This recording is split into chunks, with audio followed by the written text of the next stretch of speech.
कि इंडस्ट्री का इतना स्ट्रक्चर डेवलपमेंट गुजरात के अलावे कहीं नहीं देखा गया। इसका मूल कारण है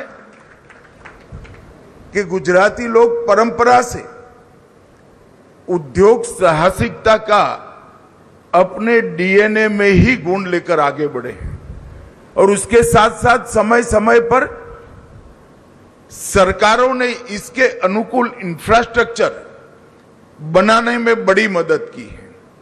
इंफ्रास्ट्रक्चर से मतलब मेरा सिर्फ भौतिक इंफ्रास्ट्रक्चर से नहीं है, नीतियों का निर्माण, एनवायरनमेंट, फाइनेंस की व्यवस्था, सरकार का प्रोएक्टिव अप्रोच और वाइब्रेंट गुजरात जैसे मंच देकर गुजरात के इंडस्ट्रियल विकास को हमने बहुत आगे बढ़ाया है।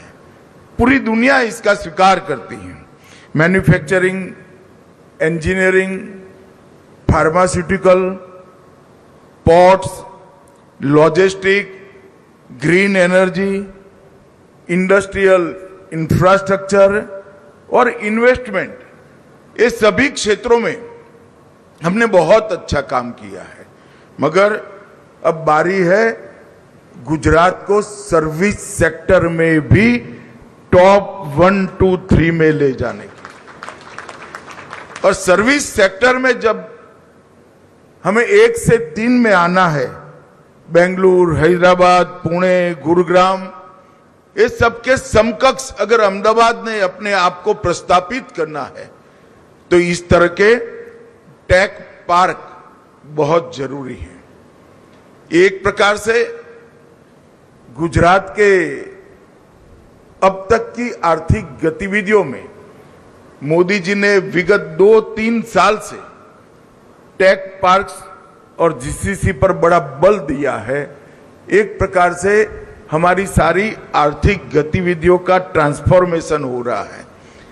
गुजरात की आर्थिक गतिविधियों का तो ट्रांसफॉर्मेशन हो भी ही रहा है, मगर गणेश ग्रुप का भी ट्रांसफॉर्मेशन एक प्रकार से आज हो रहा है। मुझे तो बड़ा आनंद है। मैं दोनों भाइयों को बहुत बहुत बधाई देना चाहता हूं कि एक परंपरागत बिजनेस से अलग हटकर आपने नया सोचा है, एक साहस है और मैं ईश्वर से जरूर प्रार्थना करूंगा कि ये साहस आपका सफल हो और नई पीढ़ी इसको आगे बढ़ाए। अनमोल को भाषण करता देख बहुत आनंद आता था।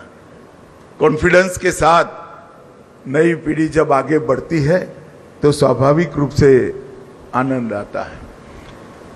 आज Millennium Mind Tech Park phase 1 का यहां उद्घाटन किया है। लगभग 1100 करोड़ की लागत से 13,50,000 वर्ग फुट क्षेत्र यहां पर बन गया है और पहले चरण में ही 9,000 हाई स्किल प्रोफेशनल्स के लिए सुविधापूर्ण तरीके से काम करने का एक बहुत अच्छा वातावरण ये मिलेनियम माइंड टेक पार्क उपस्थित करेगा। जब मुझे शेखर जी निमंत्रण देने के लिए आए थे तब मैंने पहले तो पीयूष गोयल जी की ओर उनको डाइवर्ट करने का प्रयास किया था, मगर थोड़े चिपकू स्टाइल के व्यक्ति है, उन्होंने मुझे पूरा ब्रोशर समझाया। तब मुझे भी लगा कि मेरे मत क्षेत्र में और विशेषकर त्रागड़ में जब एक कर रहे हैं तो मुझे जरूर जाना चाहिए, क्योंकि त्रागड़ एक ऐसा क्षेत्र है। जब मैं 97 में विधायक बना, यहाँ EMTS भी नहीं आती थी, ST भी नहीं आती थी और ट्रेन भी नहीं आती। 97 तक एक क्षेत्र पूरा कटा हुआ क्षेत्र था और आज मैंने मेरी पायलट वाहन वालों को कहा था जरा घुमा फिरा कर ले जाना। त्रागड़ देखकर हृदय में सच अर्थ में बहुत शांति और आनंद का अनुभव हो रहा है। ये प्रोजेक्ट का पहला चरण है, 7 चरण होने वाले हैं। लगभग 15,000 करोड़ की लागत से 5 साल में 63,000 से ज्यादा हाई वैल्यू जॉब्स का यहां पर निर्मित होगा। और ये 65 एकड़ भूमि एक प्रकार से जहां हम थोड़े कम है गुजरात की दृष्टि से, वो कमी पूरी करने में मुझे बहुत बड़ा आनंद है कि बहुत बड़ी योगदान देगी। 50% स्पेस को इन्होंने कॉमर्शियल स्पेस रखा है, इसके साथ साथ मॉल, होटल और रेसिडेंशियल स्पेस, ये सब मिल मिलाकर अपने आप में एक कंप्लीट टेक पार्क का प्लानिंग यहां पर हुआ है। और इसके लिए मैं सच अर्थ में गणेश ग्रुप को बहुत बहुत बधाई देना चाहता हूं। मित्रों, यहां पर आज Ganesh real estate management institute Grammy का भी शुभारंभ हुआ है। एक प्रकार से रियल एस्टेट मैनेजमेंट इंस्टीट्यूट ये पूरे भारत के लिए आज की बहुत जरूरी शुरुआत है। रियल एस्टेट के क्षेत्र में हमारा देश इसी तरह से आगे बढ़ता गया जैसे जरूरियात पूरी करने के लिए ही इसका योगदान है। ये इंडस्ट्री को कभी किसी ने समग्रता से सोचा ही नहीं।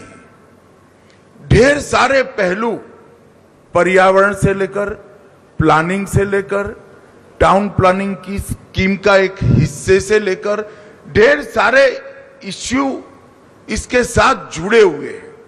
कभी किसी ने इसको समग्रता से एड्रेस करने का प्रयास नहीं किया है।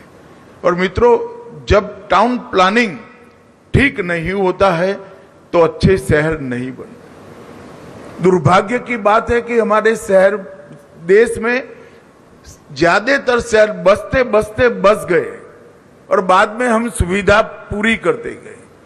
मुझे याद है सुरेंद्र भाई बैठे थे जब ओडा के चेयरमैन थे।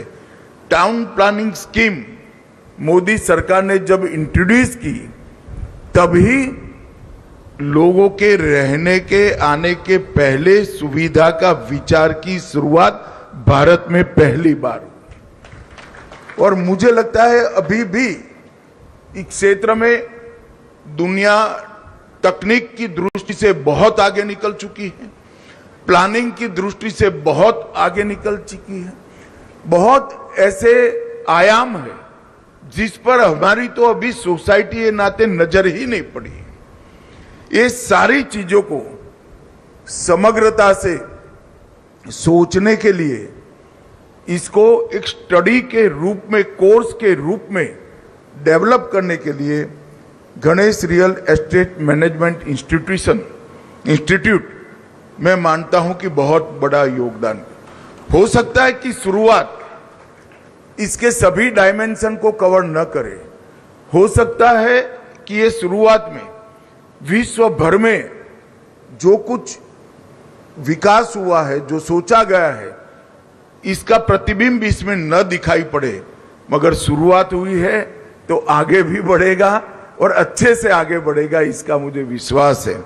यहां पर 30,000 स्क्वायर फीट में पहले बैच में 300 बच्चे पढ़ाई करेंगे और इसका मुख्य कैंपस आने वाले दिनों में थॉल लेक के समीप अहमदाबाद से थोड़ी ही दूर बनने वाला है। लगभग 500 करोड़ की लागत से 100 एकड़ भूमि में जब ये इंस्टीट्यूट पूर्ण स्वरूप ले लेगा तब मुझे लगता है न केवल गुजरात, देश भर के रियल एस्टेट के क्षेत्र में आज के समय के बदलाव के लिए ये बहुत बड़ा काम होगा। इस क्षेत्र में कुशल नेतृत्व की भी जरूरत है और आधुनिक सोच की भी जरूरत है। इसके साथ साथ दुनिया भर में जो परिवर्तन हो रहे हैं, ये परिवर्तनों के भारत की परिस्थिति के अनुकूल इसको स्वीकार कर आगे बढ़ने की भी जरूरत है।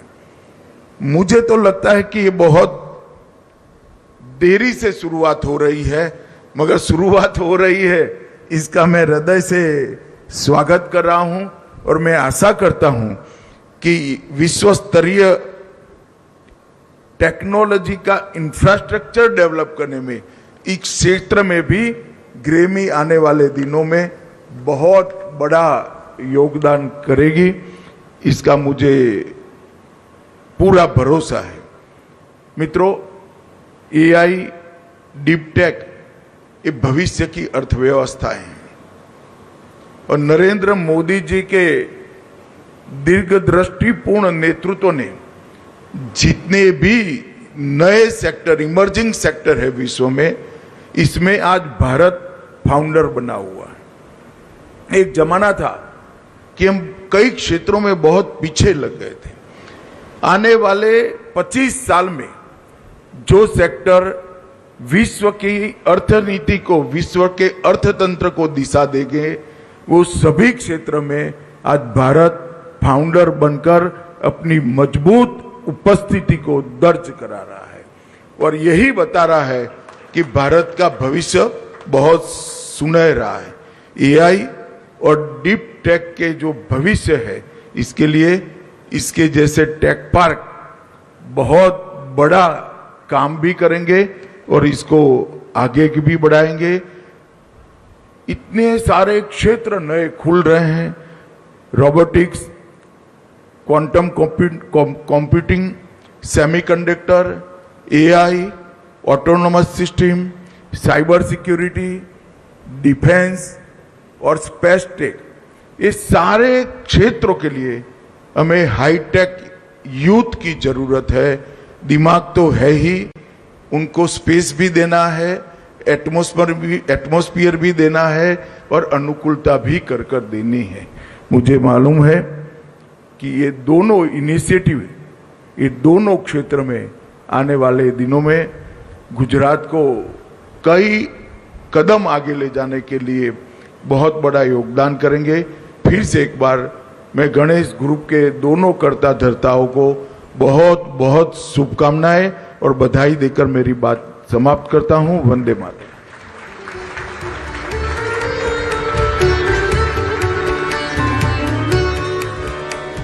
माननीय महोदय, आपके इस अत्यंत ओजस्वी, दूरदर्शी અને હવે આગળ વધીએ વાત રાજકોટની। રાજકોટમાં ઇન્ટરનેશનલ હીરાસર એરપોર્ટ પરથી અંદાજિત 10 કરોડ રૂપિયાની કિંમતનો 400 કિલો જેટલો ચાંદીનો શંકાસ્પદ જથ્થો ઝડપાયો છે। પ્રાપ્ત માહિતી મુજબ શનિવારે મુંબઈથી રાજકોટ આવી રહેલ એર ઇન્ડિયાની ફ્લાઇટના કાર્ગોમાં આવેલા સામાનની તપાસ દરમિયાન આ જથ્થો ઝડપાયો। સૂત્રોના જણાવ્યા મુજબ સેન્ટ્રલ આઈબીને અગાઉથી બાતમી મળતા આ સમગ્ર મામલે ગુજરાત એટીએસને જાણ કરાઈ, જેના આધારે સંયુક્ત ઓપરેશન હાથ ધરાયું। તપાસ દરમિયાન વારાણસીની એક પેઢી દ્વારા રાજકોટની પેઢીને મોકલવામાં આવેલ ચાંદીનો જથ્થો શંકાસ્પદ જણાતા તેને કબજે લેવામાં આવ્યો। હાલ ચાંદીના જથ્થા સાથે જોડાયેલ બિલ મોકલનાર વ્યક્તિ તેમજ માલની કાયદેસર હેરફેર અંગે સઘન તપાસ થઈ રહી છે। સૂત્રો અનુસાર 3 શંકાસ્પદ વ્યક્તિઓને પણ એટીએસને સોંપાયા છે। સમગ્ર મામલે સીજીએસટી અને ઇન્કમટેક્સ વિભાગ દ્વારા તપાસ હાથ ધરવામાં આવી શકે છે। જો કે સેન્ટ્રલ આઈબી અને ગુજરાત એટીએસ દ્વારા હજુ સુધી કોઈ સત્તાવાર માહિતી જાહેર કરાઈ નથી। વધુ માહિતી મેળવીએ રાજકોટથી સંવાદદાતા અંકિત પોપટ મારી સાથે જોડાશે। અંકિત, 3 શંકાસ્પદ વ્યક્તિઓ એટીએસને સોંપાયા છે, આ અંગે શું વધુ અપડેટ છે આપની પાસે? ચોક્કસથી પંકજ, વાત કરવામાં આવે તો રાજકોટ શહેર પોલીસના ઉચ્ચ અધિકારીઓના જે સૂત્રો છે તે અંગે માહિતી મળી રહી છે કે ઇન્ટરનેશનલ હીરાસર એરપોર્ટ પરથી ગઈકાલે સવારના ભાગમાં ચાંદીનો શંકાસ્પદ જથ્થો છે તે ઝડપાઈ ચૂક્યો છે।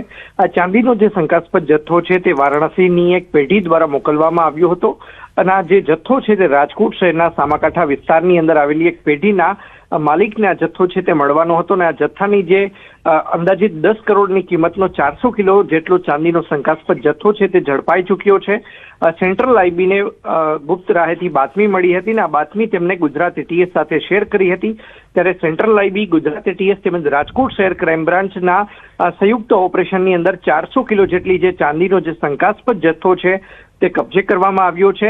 ચાંદીનો જે શંકાસ્પદ જથ્થો છે તે શનિવારના રોજ મુંબઈથી રાજકોટ આવી રહેલી એર ઇન્ડિયાની ફ્લાઇટમાં આવ્યો હતો અને કાર્ગોની અંદર જ્યારે તપાસ કરવામાં આવી કે કાર્ગોની અંદર આવેલા સામાનની તપાસ કરવામાં આવી તે દરમિયાન આ ખુલાસો થયો છે કે આ પ્રકારે શંકાસ્પદ ચાંદીનો જથ્થો છે તે મળી આવ્યો છે। સમગ્ર મામલે ગુજરાત એટીએસ દ્વારા વધુ તપાસ છે તે હાથ ધરવામાં આવી છે। સાથોસાથ ઝડપાયેલ ચાંદીના જથ્થા મામલે પેઢીનું બિલ કોણ છે, મોકલનાર કોણ છે, રિસીવર કોણ હતા તે સહિતની બાબતો અંગે તપાસ છે તે પણ કરવામાં આવી રહી છે। સાથોસાથ 3 જેટલા શંકાસ્પદ વ્યક્તિઓને એટીએસને સોંપવામાં આવ્યા હોવાની જાણકારી છે તે રાજકોટ શહેર પોલીસ દ્વારા આપવામાં આવી રહી છે। જો કે સમગ્ર મામલે ચાંદીના જથ્થાના બિલ મામલે તેમજ સમગ્ર મામલે સેન્ટ્રલ આઈબી તેમજ ગુજરાત એટીએસ દ્વારા હજુ સુધી કોઈ ઓફિશિયલ જાહેરાત છે તે કરવામાં નથી આવી। પંકજ। જી અંકિત, આભાર સમગ્ર માહિતી આપવા માટે।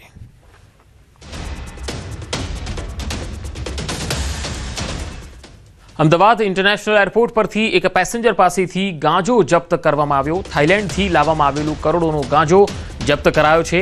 બેંકોકથી આવેલા એક ભારતીય મુસાફર પાસેથી 6.540 કિલોગ્રામ ગાંજો જપ્ત કરાયો છે। ટ્રોલી બેગમાં છુપાવીને આ ગાંજો લાવવામાં આવી રહ્યો હતો। હાલ આ સમગ્ર મામલે એ ભારતીયની પણ પૂછપરછ કરવામાં આવી રહી છે। આ ગાંજો ક્યાંથી અને કઈ જગ્યાએ સપ્લાય થવાનો હતો તેની તપાસ કરવામાં આવી રહી છે। અમદાવાદ ઇન્ટરનેશનલ એરપોર્ટ પરથી એક પેસેન્જર પાસેથી આ ગાંજો જપ્ત કરાયો છે, જે થાઇલેન્ડથી લઈને આવેલો હતો। બેંકોકથી આવેલો આ ભારતીય મુસાફર પાસેથી તેના બેગમાં 6.540 કિલોગ્રામ ગાંજો મળી આવ્યો હતો। આ ટ્રોલી બેગમાં છુપાવીને ગાંજો કોને સપ્લાય થવાનો હતો તેની પૂછપરછ હાલ ચાલી રહી છે। વધુ માહિતી મેળવી સંવાદદાતા વિભુ પટેલ અમદાવાદથી જોડાયા છે। વિભુ, ઇન્ટરનેશનલ એરપોર્ટ પર જે ગાંજો પકડાયો છે, આ ભારતીય કોણ હતો અને તે ક્યાં સપ્લાય કરવાનો હતો ગાંજાનો?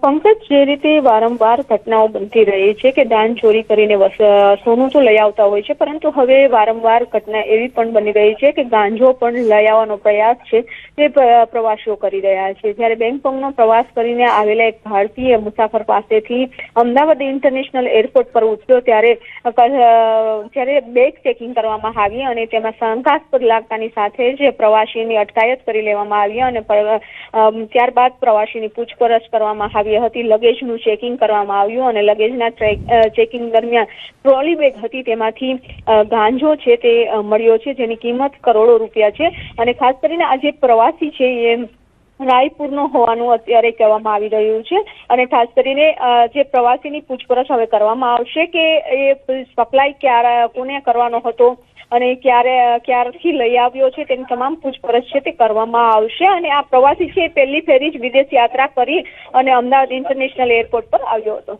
જી વિભુ, આભાર માહિતી આપવા માટે।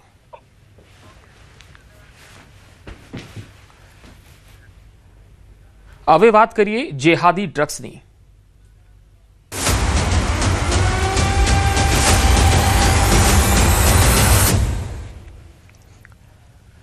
ગુજરાતના દરિયાકાંઠેથી એનસીબીનું સૌથી મોટું ઓપરેશન સફળ થયું છે। જેહાદી ડ્રગ્સ સિન્ડિકેટનો એનસીબીએ પર્દાફાશ કરી નાખ્યો છે। ભારતમાંથી પહેલી વખત કેપ્ટાગોન ડ્રગ્સનો જથ્થો જપ્ત થયો છે। મુન્દ્રામાંથી કેપ્ટાગોન પાવડરનો મોટો જથ્થો કબજે કરાયો। એક કન્ટેનરમાંથી આશરે 196.2 કિલોગ્રામ કેપ્ટાગોન પાવડર મળી આવ્યો। ઘેટાના ઊનના કન્ટેનરની આડમાં ડ્રગ્સની હેરાફેરી થતી હતી। આ કેસમાં સંડોવાયેલ સિરિયન નાગરિકની ધરપકડ કરી લેવાઈ છે। વિઝા પૂરા થયા બાદ પણ ભારતમાં ગેરકાયદે રહેતો હોવાનું ખુલ્યું છે। નવી દિલ્હીમાં નેવસરાઈમાં ભાડેથી રહેતો હતો આરોપી। 11 મેના રોજ આરોપીના ભાડાના ઘરમાંથી કેપ્ટાગોન ટેબ્લેટ્સ મળી આવી। આરોપીના ઘરમાંથી 31.5 કિલો કેપ્ટાગોન ટેબ્લેટ્સ મળી આવી, જેને કમર્શિયલ ચપાતી કટિંગ મશીનમાં કાળજીપૂર્વક છુપાવી હતી। આ ડ્રગ્સનો જથ્થો ભારતમાંથી સાઉદી અરેબિયા મોકલવાનો હતો। નવી દિલ્હી અને કચ્છ બંને જગ્યાએથી ₹182 કરોડનો કુલ 227.7 કિલો કેપ્ટાગોન ટેબ્લેટ અને પાવડરનો જથ્થો જપ્ત કરાયો। આંતરરાષ્ટ્રીય ડ્રગ્સ નેટવર્ક હવાલા અને લોજિસ્ટિક્સ મામલે એનસીબીએ ઊંડાણપૂર્વક તપાસ હાથ ધરી છે। તો દેશના ગૃહમંત્રી અમિત શાહે એનસીબી ટીમને અભિનંદન આપ્યા છે। સોશિયલ મીડિયા સાઇટ એક્સ પર પોસ્ટ કરીને અભિનંદન આપ્યા। એનસીબીએ ઓપરેશન રેજ પિલને સફળતાપૂર્વક પાર પાડ્યું। ડ્રગ્સ સામે ઝીરો ટોલરન્સ પ્રત્યે અમારી પ્રતિબદ્ધતા। દેશમાંથી જતા ડ્રગ્સના એક ગ્રામ પર કડક કાર્યવાહી થશે। ભારત ડ્રગ ટ્રાફિકિંગ અને ડ્રગના દુરુપયોગ રોકવા કટિબદ્ધ છે। ગુપ્ત માહિતી શેરિંગ અને ડ્રગ કિંગપિંગ્સના પ્રત્યાર્પણ અને નાર્કો આતંકવાદ સામે સંકલિત કાર્યવાહી યથાવત રહેશે। ડ્રગ્સ ટ્રાફિકિંગ અંગે આંતરરાષ્ટ્રીય સહયોગને મજબૂત કરવા માટે અમે પ્રતિબદ્ધ હોવાનું પણ અમિત શાહે જણાવ્યું। તો જેહાદી ડ્રગ્સ કેપ્ટાગોનનો આ મોટો જથ્થો છે એ જપ્ત કરવામાં આવ્યો છે। 182 કરોડની તેની કિંમત છે। 227.7 કિલો કેપ્ટાગોન પાવડર અને ટેબ્લેટ્સ મળી આવી છે। ડ્રગ્સ સાથે સિરિયન નાગરિકની પણ ધરપકડ કરાઈ છે। હવે એનસીબીને અભિનંદન પણ આપ્યા છે કેન્દ્રીય ગૃહમંત્રી અમિત શાહે। બાતમીના આધારે એનસીબીએ આ પર્દાફાશ કર્યો હતો અને આ આંતરરાષ્ટ્રીય ડ્રગ્સ નેટવર્કનો આ પર્દાફાશ હાલ વધુ પૂછપરછમાં કેટલાક રહસ્યો પણ સામે આવી શકે છે। કમર્શિયલ ચપાતીના મશીનમાં કાળજીપૂર્વક છુપાઈને લાવવામાં આવી રહ્યો હતો। દાહોદના લીમખેડાની ધાનપુર ચોકડી પાસેથી કારમાંથી કરોડોનો બિનહિસાબી રોકડ મળી આવી. અહીંયા રૂટીન વાહન ચેકિંગ દરમિયાન પોલીસે અર્ટિગા કારમાંથી 2.56 કરોડથી વધુની રકમ જપ્ત કરી. પોલીસ તપાસમાં કારમાંથી શંકાસ્પદ 3 પાર્સલ મળ્યા. પંચોની હાજરીમાં તેની ગણતરી થઈ તો પાર્સલમાંથી કુલ 2.56 કરોડથી વધુની ભારતીય ચલણી નોટોનો મોટો જથ્થો મળી આવ્યો. દાહોદની આંગડિયા પેઢીમાંથી આ માતબર રકમ વડોદરા લઈ જવાતી હોવાનો પ્રાથમિક ખુલાસો છે. મોટી રકમ અંગે કાર ચાલક રાજુભાઈ નીનામા કોઈપણ કાયદેસરના આધાર પુરાવા રજૂ ન કરી શકે. દાહોદના ભરત ચોપડાએ આ નાણાં વડોદરા પહોંચાડવા આપ્યા હોવાની પણ વાહન ચાલકની કબૂલાત છે. લીમખેડા પોલીસે તમામ રોકડ રકમ સીઝ કરી ટ્રેઝરીમાં જમા કરાવી છે. ઇન્કમટેક્સ વિભાગને સત્તાવાર જાણ કરાઈ છે. તો કારમાંથી બિનહિસાબી રોકડ રકમ મળી આવી અને તમે જોઈ શકો છો 2.56 કરોડનો એક મોટો જખીરો છે એ વાહન ચેકિંગ દરમિયાન પોલીસને મળ્યો છે. અને આટલી આ મોટા પ્રમાણમાં રોકડ છે તેનો હેતુ તે ક્યાં વપરાવાની હતી આ તમામ બાબતોની હવે તપાસ થશે. ઇન્કમટેક્સ વિભાગને પણ જાણકારી અપાઈ છે. હવે આ કાળા કારોબારના 4 અલગ અલગ દ્રશ્યો અમે આપને બતાવીશું. એક તરફ હીરાસર એરપોર્ટ પરથી જે છે એ ગાંજો પકડાયો છે. બીજી તરફ બીજી તસવીર તમે જોઈ શકો છો અમદાવાદ એરપોર્ટ પરથી ગાંજાનો જથ્થો પકડાયો છે. ત્રીજી તસવીર મુન્દ્રા છે કે જ્યાંથી મોટી માત્રામાં જે છે એ કેપ્ટાગોન ડ્રગ્સ પકડાયું છે. અને ચોથી તસવીરમાં 2.56 કરોડ રૂપિયાની દાહોદથી રોકડ રકમ જપ્ત થઈ છે. 4 અલગ અલગ તસવીરો છે અને ચારે તસવીરોમાં તમે જોઈ શકો છો કે બિનહિસાબી રોકડ તો ક્યાંક ગેરકાયદેસર ડ્રગ્સની હેરફેર થઈ રહી હતી.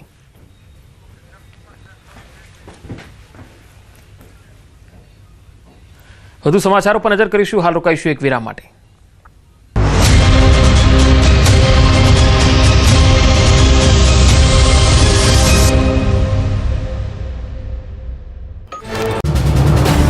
આ છે ન્યૂઝ 18 નેટવર્ક. તમે જોઈ રહ્યા છો ન્યૂઝ 18 ગુજરાતી. આ છે ન્યૂઝ 18 નેટવર્ક. તમે જોઈ રહ્યા છો ન્યૂઝ 18 ગુજરાતી. પાટણ શહેરમાં પશુપાલકોની દાદાગીરી. રખડતા ઢોરને પાંજરાપોળ ખસેડવાની કાર્યવાહી દરમિયાન બબાલ. પાલિકાના કર્મચારીઓએ પકડેલા ઢોરને ડબ્બામાંથી છોડાવી ગયા પશુપાલકો. લુખ્ખાગીરીનો વિડીયો સોશિયલ મીડિયા પર વાયરલ. અમદાવાદમાં મણિનગર બીઆરટીએસ બસ સ્ટેન્ડ નજીક બબાલ. શાકભાજીના ફેરિયા અને ટી સ્ટોલ સંચાલક વચ્ચે બોલાચાલી. મામલો ગરમાતા ફેરિયાઓએ ચાવાળા યુવક પર કર્યો જીવલેણ હુમલો. વજન કાંટા વડે હુમલો કરતા યુવકને માથાના ભાગે ગંભીર ઈજા. નજીવી બાબતે થયેલી બબાલ બાદ કોમ્પ્લેક્સના વેપારીઓમાં ભારે રોષ. ઉશ્કેરાયેલા વેપારીઓએ ફેરિયાઓની શાકભાજી રસ્તા પર ફેંકી આક્રોશ ઠાલવ્યો. ઘટના બાદ પોલીસ અને એએમસીની એસ્ટેટ વિભાગની ટીમ ઘટના સ્થળ પર પહોંચી. અમદાવાદમાં મહિલા ગ્રાહકનો મોટો દાવો. પાણીપુરીમાંથી હાડકું નીકળ્યાનો ગ્રાહકનો દાવો. ગ્રાહકે સોશિયલ મીડિયા પર વાયરલ કર્યો વિડીયો. રાણી બસ સ્ટેશન પાસે લારીમાંથી ખાધી હતી પાણીપુરી. વાયરલ વિડીયોની ન્યૂઝ 18 ગુજરાતી પુષ્ટિ નથી કરતું. રાણીપમાં પાણીપુરીમાંથી હાડકું નીકળ્યાના દાવા બાદ તંત્રની કાર્યવાહી. એએમસી એસ્ટેટ વિભાગે લારીને જપ્ત કરી. ફૂડ વિભાગે ફટકાર્યો 10,000નો દંડ. રાજકોટમાં ભેળસેળિયાઓ પર કોર્ટની મોટી નજર. પ્રતિબંધિત કલર વાપરતા 2 હોટલ માલિકોને 6 મહિનાની જેલની સજા. લેબ રિપોર્ટના આધારે કોર્ટે સજા ફટકારી. સાંભાર અને ચટણીમાં કેમિકલ ડાયની ભેળસેળ ભારે પડી. વડોદરા નેશનલ હાઈવે પર અકસ્માત. અજાણ્યા વાહન ચાલકે બાઇક સવાર 2 યુવકોને મારી ટક્કર. બંને યુવકો ગંભીર રીતે ઇજાગ્રસ્ત થતા સારવાર માટે હોસ્પિટલ ખસેડાયા. સમગ્ર ઘટના સીસીટીવીમાં કેદ.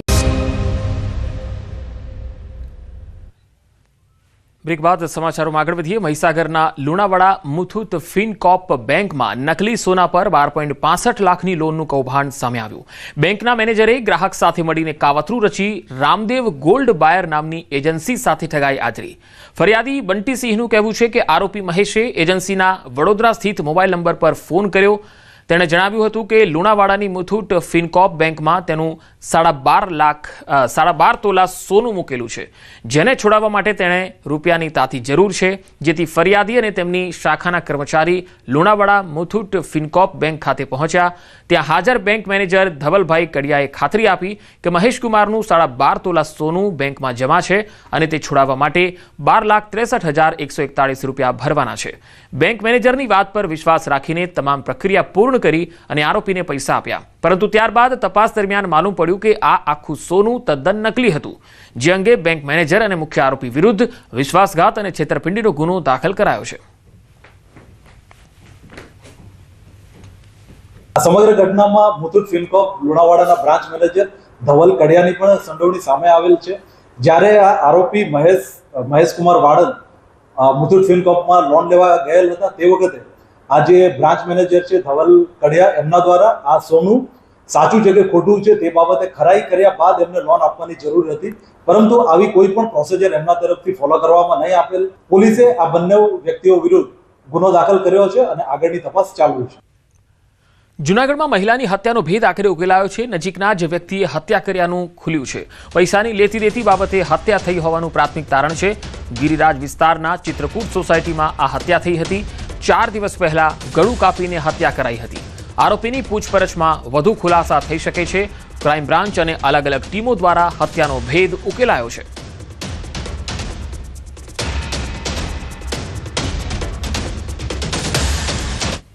દાહોદના ગરબાડા તાલુકાના પાંચવાડા વિસ્તારમાં દીપડાના હુમલાથી ભયનો માહોલ સર્જાયો. સવારના સમયે ખેતરમાં કામ કરી રહેલા 3 લોકો પર અચાનક દીપડાએ હુમલો કરી દીધો.